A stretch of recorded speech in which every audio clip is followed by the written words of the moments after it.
ஆண்டவராக இயேசு கிறிஸ்துவின் நாமத்தில் என் அன்பின் வாழ்த்துக்கள்.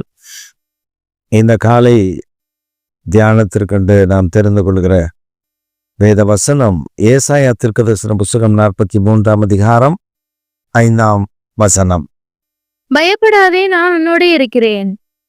பயப்படாதே, நான் உன்னோடு இருக்கிறேன். ஆண்டவருடைய திருவசனம் இப்படி நமக்கு பல சூழ்நிலைகளில் பயப்படாதே, திகையாதே, கலங்காதே என்றெல்லாம் ஆண்டவர் நம்மை திடப்படுத்துகிறதை காண முடியும். இந்த வேத பகுதி நமக்கு கற்றுக் கொடுக்கிறது, பயப்படாதே, நான் உன்னுடனே இருக்கிறேன். தேவனாகிய கர்த்தர் நம்முடைய பயப்படுகிற எல்லா காரியத்திற்கும் நம்மை விலக்கி நம்மோடு கூட இருந்து நம்மை வழி நடத்துகிற அற்புதமான ஆண்டவராய் இருக்கிறார்.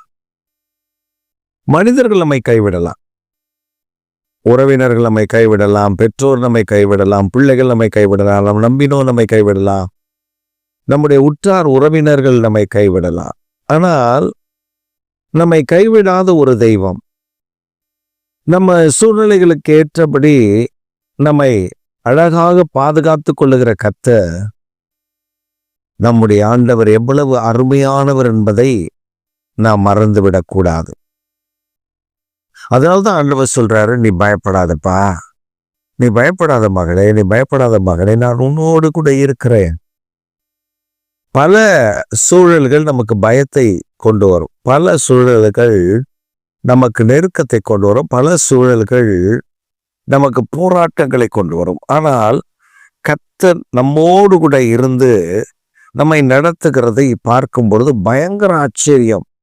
அதை போல ஒரு ஆச்சரியத்தை நாம் காணவே முடியாது. அவ்வளவு பெரிய ஆச்சரியமாய் ஆண்டவர் நடத்துகிறதை பார்க்க முடியும். பாருங்க, இஸ்ரவேல் ஜனங்கள்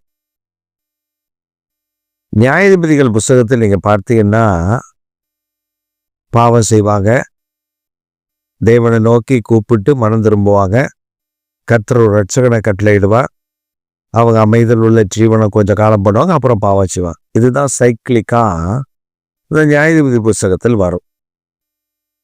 இந்த ஜனங்கள் பாருங்க, மற்ற காரியங்களை கண்டு பயந்து நடுங்கி கொண்டிருக்கும் பொழுது ஒரு பயப்படாத ஒரு ரட்சகனை, ஒரு பயப்படாத ஒரு மனிதனை ஏற்படுத்துகிறதை நியாயாதிபதி புஸ்தகத்தில் நான் பார்க்க முடியும். எப்தா அப்படிதான், சிம்சோன் அப்படிதான், கிதியோன் அப்படிதான்.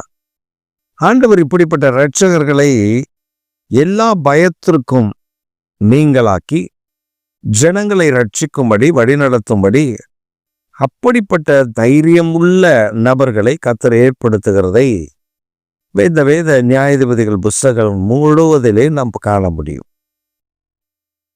ஆனா நம்ம விரோதமாய் ஒரு மனிதன் நிரம்பி வரும் பொழுது நமக்கு பயம் இல்லாம இருக்குமா? இல்லை, பயம் இருக்கும். பயப்படுவோம், அடுங்கோ, ஐயோ, அந்த பயத்திற்கு அளவே இருக்காது, அப்படி இருப்போம். ஒரு சமயம் இந்த ஆராதனை நடத்தி கொண்டிருக்கிறேன். ஒரு காலை ஆராதனை, ஞாயிற்றுக்கிழமை ஆராதனை நான் நடத்தி கொண்டிருக்கிறேன். நல்ல ஜனங்கள் ஜெபித்து கொண்டிருக்கிறார்கள். சபைக்கு வெளியே ஒரு 10 வாலிபர்கள் கடப்பாறைகளோடு சில கம்புகளோடு வந்துட்டு இருக்கிறார். அதாவது அவங்க வந்தது வேற வேலைக்கு, ஆனால் ஆலயத்துக்கு முன்பாக வந்து ஆலயத்திற்கு விரோதமாய் பேச ஆரம்பித்தார்கள். ஆராதனை நடத்தி கொண்டிருக்கிற எனக்கு பயமும் நடுக்கமும். ஏன்னா உள்ள சின்ன பிள்ளைகள் இருக்காங்க.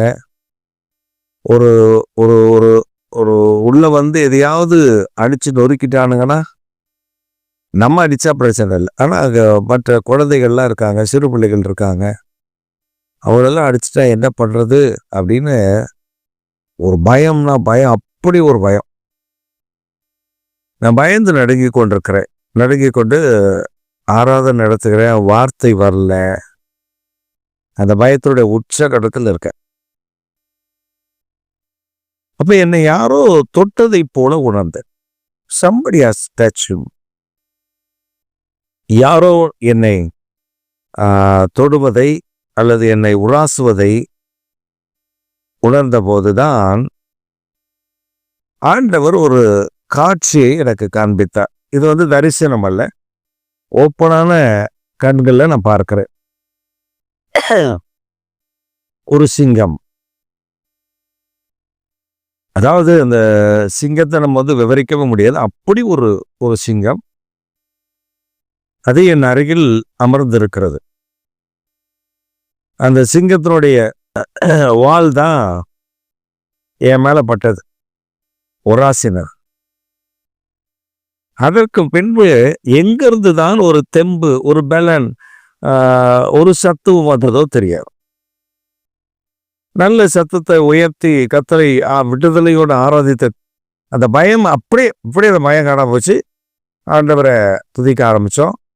அந்த வாலிப பசங்க அவனுக்கு வந்த வேலைக்கு போனானுங்க. ஒரு இதில் ஒரு 2-3 பேர் அந்த வேலையை செய்து மற்றவர்கள்லாம் அங்கிருந்து ஓடிட்டானு.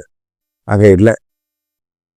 அன்றையிலிருந்து ஆவியானவர் எனக்கு ஒன்றை கற்றுக் கொடுத்த, நீ தனியாக இல்லை. நீ ஆராதனை நடத்தும் பொழுது அந்த ஆராதனை பலிபிடத்தில் நீ தனியாக இல்லை, உன்னோடு கூட தேவாதி தேவனுடைய பிரசன்னம், தேவனாகிய கர்த்தர் தம்முடைய தூதர்களை அனுப்பி கொடுத்திருக்கிறார்.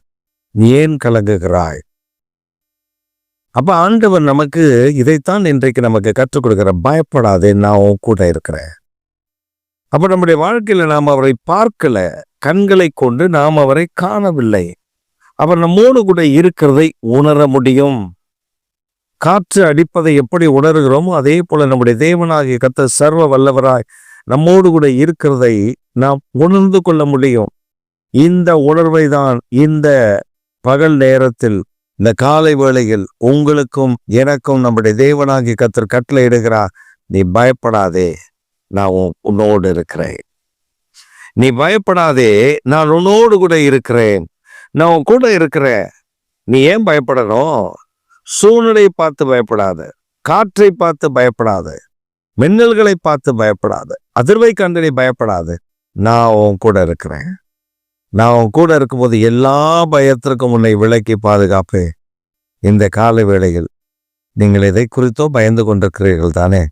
ஆண்டவர் அந்த பயத்துக்காக தான் சொல்றாரு, நீ பயப்படாத மகனே, மகனே நீ பயப்படாத, மகளே நீ பயப்படாத, நான் உன் கூட இருக்கிறேன். அது உன்னை ஒன்றும் செய்யாது. நான் உன்னோடு கூட இருக்கிறேன். நீ சிரமாய் நில், நான் உன் அருகில் நிற்கிறேன். அது உன்னை தொடாமல் அது விலகி போகிறதை நீ காண்பாய். இந்த காலை வேளையில் ஒரு அற்புதத்தை நீங்கள் காண்பீர்கள். ஆமென், ஆமென்.